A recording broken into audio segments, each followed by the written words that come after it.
Hello everyone, this is Contagion.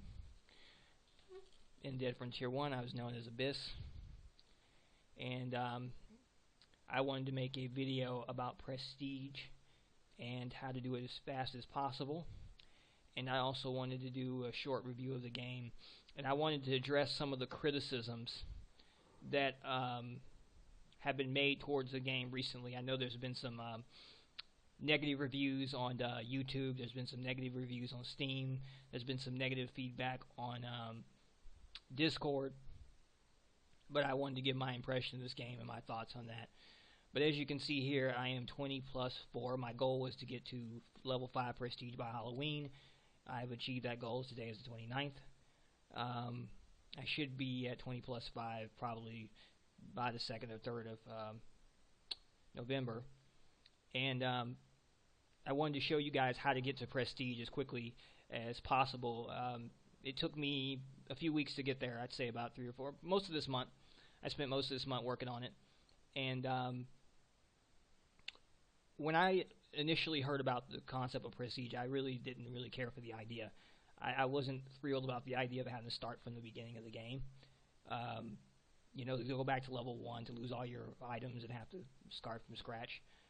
But I ultimately decided to do it because when I got to level 20 for the first time, I realized that my character was deficient in melee proficiency. I didn't have any melee stats. You know, I had concentrated everything into Shotgun Expert, and because of the high cost of ammo, I decided that I wanted to have another option to where I could kill zombies without, you know, having to, you know, spend a bunch of money on ammo. But let's go over this real quick. I'm going to, when I prestige, I like to go to Dalbo to do it because it's the game's starting point, and it's just I think you should start in a low level area. Since you're going back to level 1, you should start in level 1 area. Okay, so I'm going to talk to the trainer, and I am going to prestige. But before I do that, I want to show you guys my stats. So I'm going for a hunter build. I'm specializing in basically killing bosses. I have Sprinter 4, Reloading 4, Marksman 4, Melee Expert 3, which is going to become Melee Expert 4 when I prestige for the final time. Fast Learner 4, Jogger 3, Quick Shot, and Hunter. I am not going to use Fast Learner on my final prestige on Prestige 5 because I'm going to replace it with Shotgun Expert. So I'm not going to use Fast Learner. When you do use Fast Learner, and most people that talk about prestige will tell you that you want to use Fast Learner to do it as quickly as possible, which you do. But it's also important to make sure you do it at the right level. When you prestige, every time you prestige, you want to do Fast Learner every 5 levels. So you want to do, when you prestige for the first time, you're going to have 2 points, and you want to make sure that Fast Learner is one of the skills that you choose with one of your points. Then when you reach level 5, you're going to choose Fast Learner 2. When you get to level 10, you're going to choose Fast Learner 3. And when you get to level 15, you're going to choose Fast Level 4. And if you combine that with certain items in the game that provide EXP, for example, I have a rare CZ83 pistol, which does plus 5 EXP gain. I have a rare iron pipe that has plus 6 EXP gain. I have rare sunglasses that provide plus 6 EXP gain, and I have woolly gloves that provide plus 4 EXP gain for a total of 41%, which I think is the highest you can get in the game. So that really helps when it comes to prestiging. In addition to prestiging, it's also very important to do all the missions. I like to do like most of the missions per day. I have found that if you wait until the evening when most of the missions have been uploaded and people have discovered, you know, how to find blood samples or certain people or certain items, you can get, and I've tested this, I tested it the other day, you can get between 25 and 30,000 EXP in about 2 or 3 hours. I was able to do it yesterday. I waited till after hours, and I came into the game, and I basically went to df2haven.com. Very important. I'm going to put that link in the description. That is the website I like to use to get missions. They have excellent guides on missions. They update it every day. And I want to give a shout out to the guys at df2haven.com. Those guys do a great job, and you definitely want to use their guides if you want to prestige as quickly as possible, because they lay everything out and tell you exactly what to do. So I'm going to go ahead and prestige and do this. Let's talk to the trainer. Yep. Yes. Congratulations, you have now advanced to prestige level 5. Alright, so let's see how things are going here. I have 6 skills. Now I've already mapped everything out, and that's another important thing I wanted to talk about today when it comes to prestiging.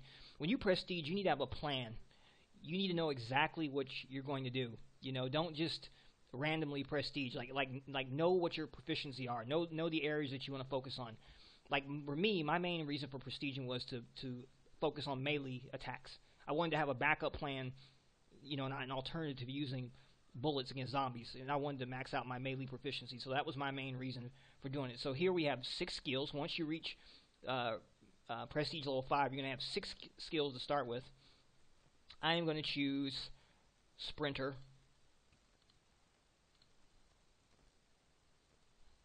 I am going to choose, the next one will be Reloading. Very important for shotguns.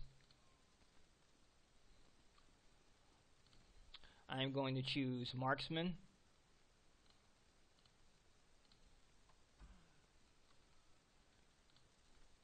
Jogger.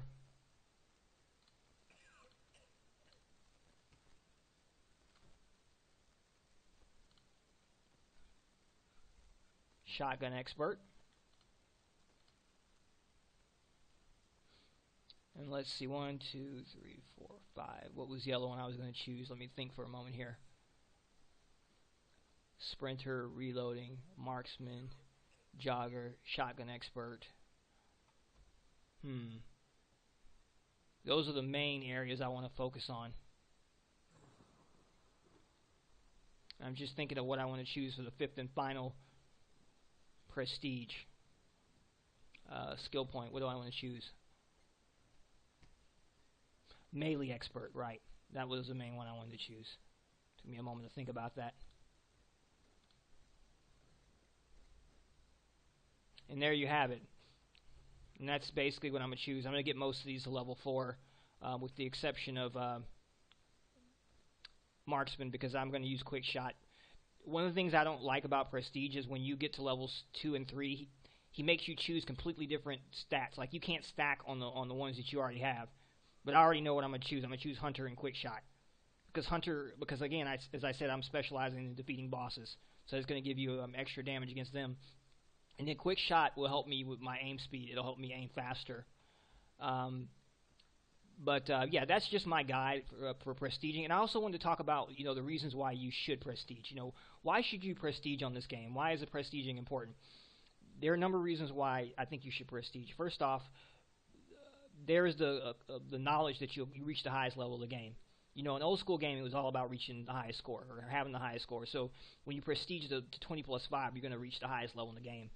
And that's one of the things. And in Dead Frontier 1, I made it to level 100, 101. And I always wanted to get to 220, but after he raised the level cap, I just lost interest in that. But for Dead Frontier 2, I wanted to make sure that I got to the highest level of this game. Another reason why you want to prestige, and this is very important, is because Admin just announced that he is going to raise the level cap. And he's going to do an update in the future where he's going to be releasing new locations, new zombies, and he's confirmed that he is going to increase the level cap.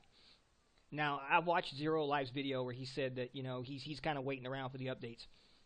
I think that's a bad idea. I don't think you should wait for the updates. I think you should go ahead and get to Prestige 5 now, so that when the new level cap comes, you don't get left behind. Because, see, this is what happened to me in Dead Frontier 1. I took too long to get to 220. By the time I finally got to level 101, he raised the level cap from 220 up to 325. And I was like, oh man, now I have to go another 220 levels. See, I'm not going to make that mistake with this game.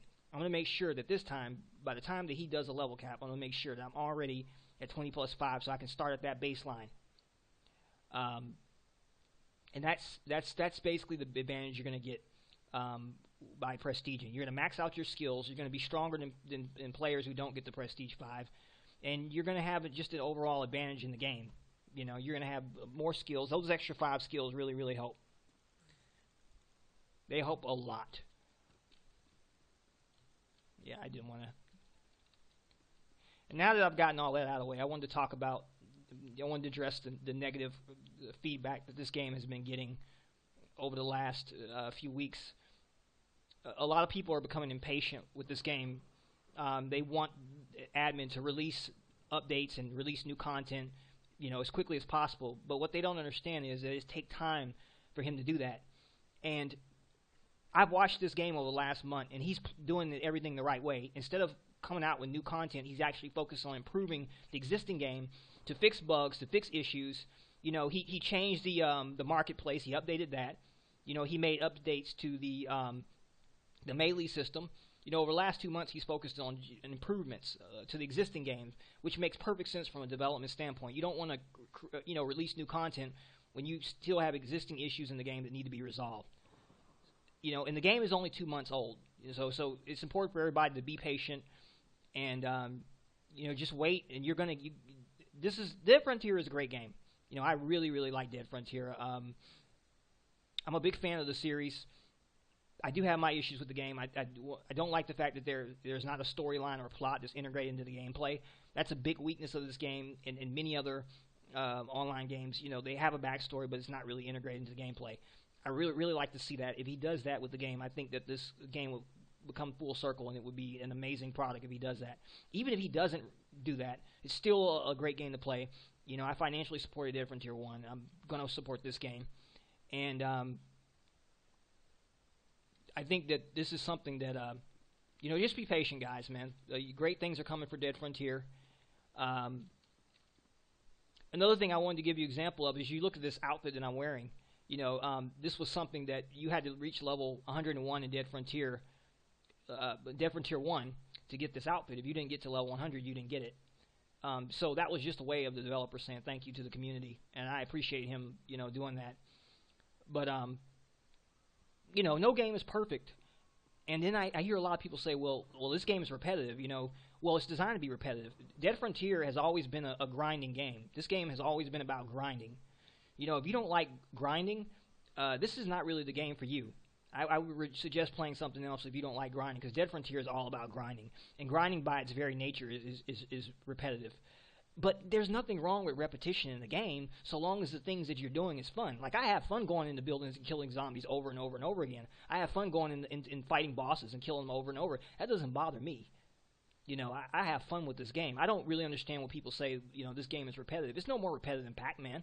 It's no more repetitive than Space Invaders or those old school games. And this is a very great game. And the fact that it was done by one man is even more of a remarkable accomplishment. And to be quite frank, I'm getting tired of supporting the big corporate video game, the PC game companies, because I feel like the PC game industry is becoming too elitist.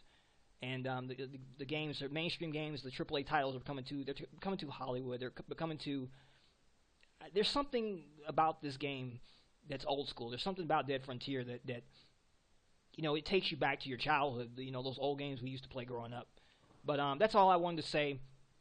I wanted to say also wanted to say Happy Halloween to everybody. Be safe, have fun, game on, and keep playing, man.